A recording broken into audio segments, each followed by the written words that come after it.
உதாரணமாக எல்லா இஸ்லாமிய அறிஞரும் உடன்பட்டிருக்கிறாங்க என்ன தெரியுமா, பயன்படுத்தாத நகைகளுக்கு ஜகாத்து உண்டு என்று. பயன்படுத்தாமல் வீட்டில் வச்சிக்கிற நகைகளுக்கு ஜகாத்து உண்டு. சேவிங்காக வைக்கிறோம், பவுனாக வாங்கி நகையாக வாங்குற எல்லாருமே சேவிங்காக தான் பெரும்பாலும் வாங்குறது. என்னதுக்கு வாங்குற, தான் அணிகிறதுக்கு இல்லை, பொம்பளை புள்ள பிறக்க போகுதுன்றாலே வாங்கிடுறாங்க, வழங்கிட்டா.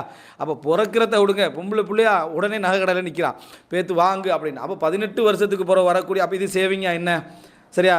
அப்போ அதனால் நகை என்றால் சேவிங் இல்லாத, சேவிங்குக்குள்ள நகைகளுக்கு கட்டாய ஜகாத்து கொடுக்கணுன்ட்டாங்க.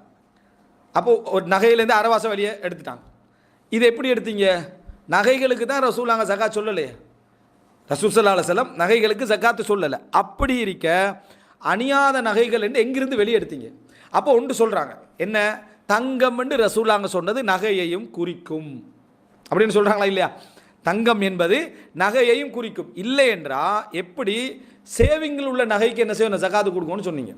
ஒரு அம்சம். நகை கடைக்காரர் ஜகாத்து கொடுக்கணும் உடம்பாடாக்கிறாங்க. அணிகிற நகையை விற்கிற நகை கடைக்காரர் இருக்கிறாரு, அவர் ஜகாத்து கொடுக்கணும். இல்லைப்பா அணிகிற நகை தான்ப்பா, நான் ஏன் கொடுக்கணும்னு அவர் கொடுக்கணும். அப்போ அவரை நீங்கள் எப்படி நகை கடைக்கு ஜக்காத்து, வியாபாரம் என்ற அடிப்படையில் அங்கே நகைக்கு என்ன செய்ய ஜக்காத்து கடமை. ஆம்பளை நகை போட்டால் ஜக்காத்து கடமைன்ட்டாங்க, ஹராமான வேலுக்கு ஜக்காத்து கடமைன்ட்டாங்க. ஒரு ஆண் இருக்கிறார், அவர் இந்த ஹராம் ஹலால் பேண்டது இல்லை, ஆனால் பவுன் கணக்கில் என்ன செய்யறாரு, போடுறவங்க இருக்கிறாங்க நிறைய பேர், அப்படி பவுன் கணக்கில் போட்டிக்கிறாரு, அந்த நகைக்கும் ஜக்காத்து கடமைன்ட்டாங்க.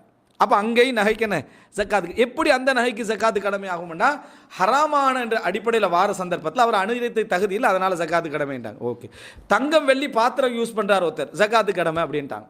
அது எப்படி பாத்திரம் அதில் வந்துச்சு, தங்கம் வெள்ளிக்கு ரசூலுல்லாஹ் சொன்னாங்களா, அதனால் அதுக்கும் என்னது கடமை அப்படின்னு சொல்லிட்டாங்க. அப்போ எல்லா வகையிலையும் பார்த்தோம்னா என்ன, ஜக்காத்து கடமை அப்படின்றதுல அவங்க இந்த நகை என்று வெளியே போடலை. அப்போ எப்படி பெண்களுடைய நகையை வெளியே எடுத்தாங்க அப்படின்னு சொன்னால், நகைக்கு ஜக்காத்து இல்லை என்ற அடிப்படையில் இல்லை. யாராவது அப்படி பேசியிருந்தால் அதை அவர் தவறு செய்கிறார். எப்படி நகைக்கு ஜக்காத்து இல்லை, நகைக்கு ரசூலுல்லாஹ் ஜக்காத்து சொல்லலை அப்படின்னா தவறு செய்கிறார். என்ன காரணம், தங்கத்துக்கு ஜக்காத்தை தான் நீங்கள் சேவிங் ஜக்காத்துக்கு என்ன செய்கிறீங்க, ஆதாரமாக சேவிங் நகைக்கு ஆதாரமாக சொல்கிறீங்க, அதுபோல் வியாபார நகைகளுக்கு ஆதாரமாக சொல்கிறீங்க, ஹராமான நகைகளுக்கு ஆதாரமாக சொல்கிறீங்க, எதை, தங்கத்தை தான். அப்போ நகைக்கு ஜக்காத்துன்னா தங்கத்துக்கு ஜக்காத்துனா நகைக்கு அடங்கும்னு சொல்லிட்டாச்சு தானே, ரைட். இப்போ அடுத்த பகுதி, இப்போ அணியிற நகைக்கு ஏன் இல்லை அப்படின்னு சொன்னாங்கன்னா அதுக்கு இன்னொரு காரணம் தான் அவங்க சொல்கிறதுல ஒரு நியாயமாக இருக்கலாம். என்னென்னா பயன்படுத்துதல் பயன்படுத்தாமை, இப்போ வீட்டுக்கு நம்ம ஜக்காத்து கொடுக்குறோம் இல்லை, என்ன காரணம் என்றால் பலர் என்ன சொல்லுவாங்க, நம்ம பயன்படுத்துகிற வீடு அதனால் என்னது ஜக்காத்து இல்லை, பயன்படுத்துகின்ற வீடு அதனால் ஜக்காத்து இல்லை, பயன்படுத்துகின்ற வாகனம் அதனால் ஜக்காத்து இல்லை. எனவே பயன்படுத்துகின்ற நகை அதனால் ஜக்காத்து இல்லை. சரி, இந்த வாதம் சரியா? உண்மையிலே ஜக்காத்து என்றது பயன்படுத்துதல் என்ற காரணமாகத்தான் தாலீல் பண்ணுறது பெருவாரியாக நியாயமே இல்லை. என்ன காரணமாக, 2 வீடு இருந்தால் ஜக்காத்து இருக்கானா அவங்க இல்லைன்றாங்க.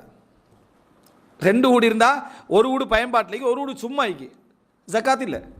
நல்ல முறையில் புரிஞ்சுக்கோங்க, ஜக்காத் என்றது பயன்படுத்துதல் பயன்படுத்தாதல்ல. ரசூலுல்லாஹ் எதுக்கு ஜக்காத் சொன்னாங்களோ அதுக்கு மட்டும் தான் என்னது ஜக்காத்து. அது நீங்கள் பயன்படுத்தினாலும் ஜக்காத்து, பயன்படுத்தாது விட்டாலும் என்ன அது ஜக்காத்துன்னு தான் நம்ம புரிஞ்சு கொள்ள வேண்டும். இப்போ இந்த அடிப்படையில் இப்போ ஒருத்தர் புதையல் எடுக்கிறாரு, புதையலை பயன்படுத்துவாரா பயன்படுத்த மாட்டாரா, புதையல் எடுத்து ஃபுல்லாக நகை வாங்க போகிறான்னு வைங்களேன், எல்லாம் பயன்படுத்த தான் போகிறோம்னு நம்ம யாரும் சொல்கிறது இல்லை. அதே போல் தான் ஆடு மாடு ஒட்டகங்கள் பயன்படுத்துறது இல்லையா, அதை தான் நல்லா மேக்சிமமாக என்ன செய்கிறோம், அப்போ பயன்படுத்துகிறோம். அப்போ அதில் ஜக்காத் உண்டு. எனவே பயன்படுத்துதல் பயன்படுத்தாமல் இல்லை. இஸ்லாமிய அறிஞர்கள் எல்லோரும் ஏற்றுக்கொண்ட கருத்து, நிலங்களுக்கு ஜக்காத்து இல்லை. நிலங்களுக்கு ஜக்காத், நிலங்கண்டா சும்மா, அதாவது உதிரி நிலங்கள், சும்மா அதாவது சாதாரண வைக்கக்கூடிய நிலங்களுக்கு என்ன நிலம், அதான் காலி நிலங்களுக்கு ஜக்காத் இல்லை. வீடுகளுக்கு என்ன ஜக்காத் இல்லை. ஒருத்தர் 2 வாகனம் வச்சுக்கிறார், மகனுக்கு ஒரு வாகனம், அவருக்கு ஒரு வாகனம், வைஃபுக்கு ஒரு வாகனம், அந்த வாகனம் எல்லாம் நான் தான் பயன்படுத்துகிறேன், அந்த வாகனம் வருஷத்துக்கு ஒரு முறை, இந்த வாகனம் வருஷத்துக்கு எடுக்கிறது, ஜக்காத் இல்லை. ஜக்காத் என்ன அதுக்கு இல்லை. அப்போ எக்யூப்மெண்ட் வச்சுக்கிறாரு, அதுக்கு ஜக்காத் இல்லை. கடையில் எக்யூப்மெண்ட்டை வச்சு வேலை செய்கிறார், பெரும் இதில் வச்சு மிஷினரிகளை வச்சு வேலை செய்கிறார், எல்லாம் பயன்படுத்துகிறாரு, சரியா? இப்போ பயன்படுத்தினாலும் அதையே சப்ஜெக்ட் அவர் வியாபார பொருளாக வச்சா என்ன, அவருக்கு அதில் ஜக்காத் இருக்குது. இப்போ பயன்படுத்துதல் பயன்படுத்தாமை என்ற அடிப்படையில் அது என்ன செய்யாது, அது வராது. நமக்கு எது ரசூலுல்லாஹ் நிலத்துக்கு ஜக்காத் சொல்லலை, வீட்டுக்கு ஜக்காத் சொல்லலை, எக்யூப்மெண்ட்டுக்கு ஜக்காத் சொல்லலை, இந்த மாதிரி விஷயங்களுக்கு ஜக்காத் சொல்லலை, அதனால் அதிலெல்லாம் என்னது ஜக்காத்து இல்லை. இதுக்கெல்லாம் ரசூலுல்லாஹ் ஜக்காத் சொல்லிக்கிறாங்க. தங்கம் பயன்படுத்துகிறோம், வெள்ளி பயன்படுத்துகிறோம், அதே போல் என்ன அரிசி சீனி அதெல்லாம் நல்லா விட்டா ஜக்காத்து கொடுக்காம விட்டால் நல்லா பயன்படுத்திப்போம். அதுக்கெல்லாம் ஜக்காத்து என்ன, அதில் நம்ம ஜக்காத்து கொடுக்கணும்னு சொல்லிக்கிறோம். எனவே பயன்படுத்தலைன்ற வாதமும் என்ன இல்லை.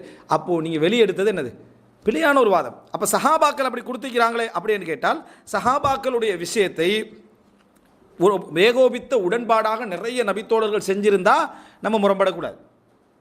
இதில் அப்துல்லா இப்னு மஸ்ஊத் எல்லாம் என்ன செய்கிறாங்க, முரண்படுறாங்க.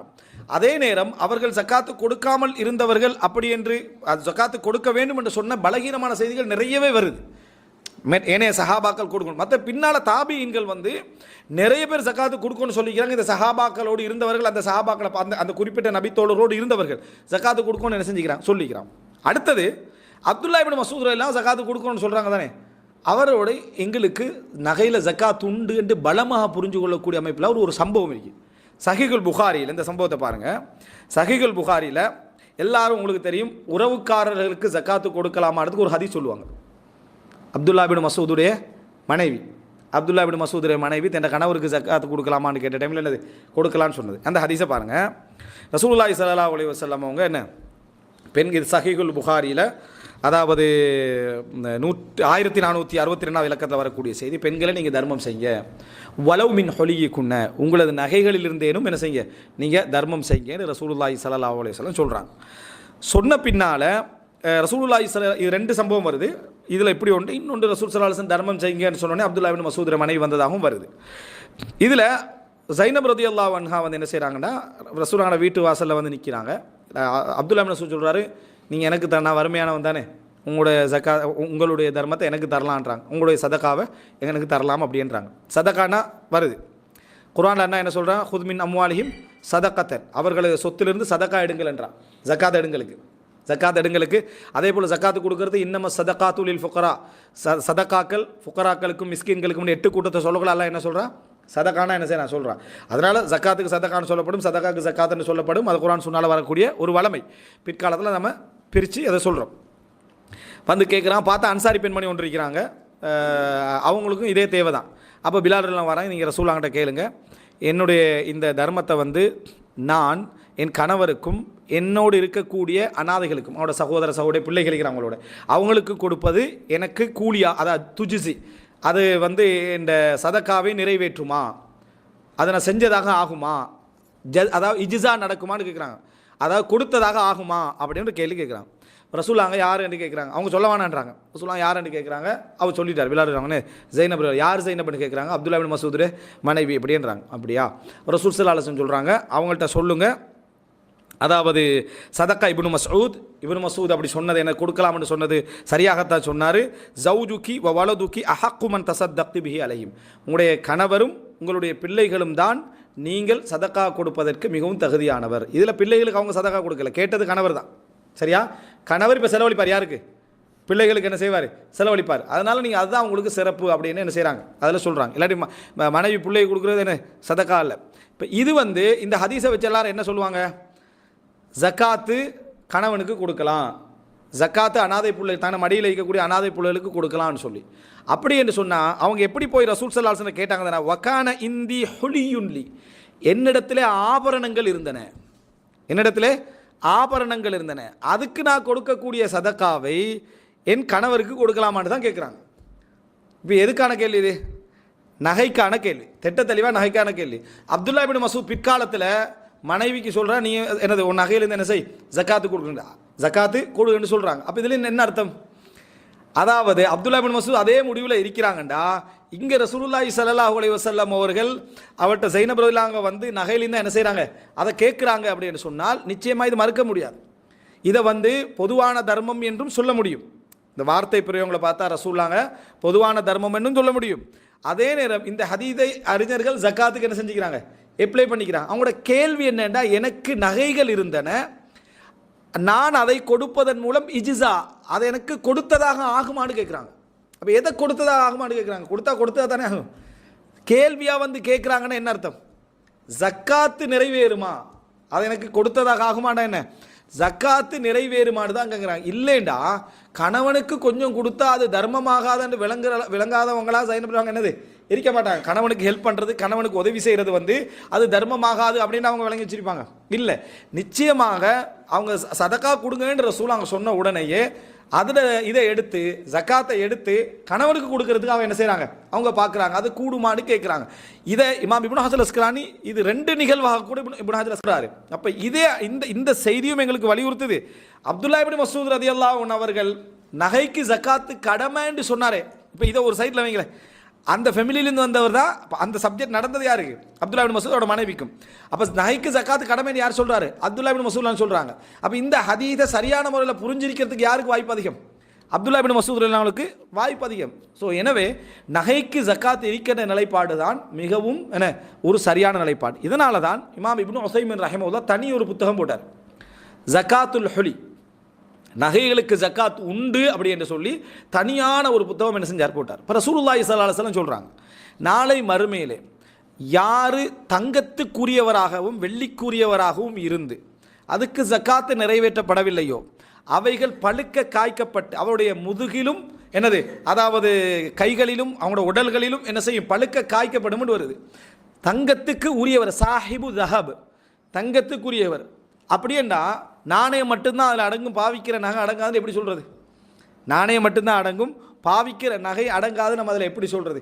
எனவே நபித்தோழர்கள் மிக உடன்பட்டு இஜ்மாவாக இருந்தாங்கண்டா நம்ம அதில் மாற்றுக்கிறது தெரிவிக்கலாது. இங்கே அப்துல்லா இப்னு மஸ்ஊத் ரலியல்லாஹு அன்ஹு குறிப்பிட்ட இந்த ஜக்காத்து சம்பந்தமான கேள்வி ரசூலுல்லாஹ்கிட்ட அவங்களோட மனைவி கேட்டிருக்கக்கூடிய நகை சம்பந்தப்பட்ட அவர் என்ன செய்கிறாரு, மிக தெளிவாக நகைக்கு ஜக்காத்து இருக்கி அப்படி என்று சொல்கிற சந்தர்ப்பத்தில் நம்ம என்ன செய்யணும், ஜக்காத்து என்ன கொடுக்கிறது தான் மிக பொருத்தமாக இருக்கும் என்பது என்ன நம்ம புரிந்து, அதாவது நகைகளுக்கும் ஜக்காத்து இருக்கின்றதா நம்ம புரிந்து கொள்ள வேண்டிய ஒரு அம்சம். இறுதியாக ஜக்காத்தை பொறுத்த வரைக்கும் எவைகளுக்கெல்லாம் இல்லைன்னு சொல்லி என்ன செஞ்சிடுறேன் முடிச்சு. ஏன்னா தங்கம் வெள்ளிக்கு நமக்கு ஜக்காத் இருக்கிறது தெரியும். புதையல் மிச்சம் அரிதான ஒரு விஷயம், புதையல் 5 ஒன்று நம்ம கொடுக்கணும். ஆடு மாடு ஒட்டகங்கள்ன்ற ஒரு பகுதி. அடுத்தது விவசாய நிலங்கள் அப்படின்றதுக்கு ஒரு ஜக்காத்து பகுதி நம்ம கட்டாயம் பேசணும். அது நாளையுடைய கேள்வி பதிலுக்கு முன்னால் என்ன செஞ்சிருவோம், அந்த விவசாய நிலங்களுக்கான ஜக்காத் என்ற பகுதியை நம்ம பேசிடுவோம். ஆனால் நிலங்களுக்கு ஜக்காத்து இல்லை, வீடுகளுக்கு என்ன ஜக்காத் இல்லை, எக்யூப்மெண்ட்டுகள் வச்சுக்கிறோம் வேலைகளுக்காக நம்ம செஞ்சுட்டிக்கிறோம், அவைகளை அது வியாபார பொருள் அல்ல, அது எக்யூப்மெண்ட்டை விற்கலை, நம்ம எக்யூப்மெண்ட் வச்சு பயன்படுத்துகிறோம் வழங்கிட்டு. அது பெரும் கிரேன்கள் அப்படி இப்படியாக இருந்தாலும் கூட அவைகளுக்கு என்ன ஜக்காத்து இல்லை. அதே போல் ரெண்ட்டுக்கு வாடகை விட்டு வாகனங்கள் வச்சுக்கிறோம், இவைகளுக்கு ஜக்காத்து இல்லை, அந்த ரெண்ட்டுக்கு ஜக்காத்து இருக்குது. அந்த ரெண்ட் சேமிப்பில் இருந்துச்சுன்னு சொன்னால் அதுக்கு என்னது ஜக்காத்து என்ன உண்டு. அந்த ரெண்ட்டுகளுக்கு என்ன ஜக்காத்துன்னு சேமிப்பில் இருந்துன்னு சொன்னால் இந்த எதிலக்கம் ஜக்காத்து நேரத்தில் புரிஞ்சுக்கணும். எந்த சொத்தாக இருந்தாலும், அதாவது இந்த இப்போ சொல்லப்படக்கூடியதில் எந்த சொத்தாக இருந்தாலும் 1 வருஷம் பூர்த்தியாகி அந்த நிசாபு 1 இயர் பூர்த்தியாகி, அதாவது நான் சொன்ன மாதிரி என்ன 350 லட்சம் நாள் அதுக்கு பூர்த்தியாகி அதில் என்ன அந்த அதாவது 85 கிராம் அளவுக்கான பெறுமதி அல்லது வெள்ளியில் 595 கிராமுகளுக்கான பெறுமதி அதில் வராத வரைக்கும் அதில் என்ன ஜக்காத்து இல்லை. விவசாய நிலத்துக்கு தனியான அம்சம், அவைகளுக்கு ஜக்காத்து என்ன இல்லை அப்படின்றத நம்ம என்ன செய்யணும், இதில் நம்ம புரிந்து கொள்ள வேண்டும். இதுதான் இன்றைய ஜக்காத் சம்பந்தமாக நம்ம பார்த்ததில் படித்ததுடைய கேட்டதுடைய சுருக்கம்.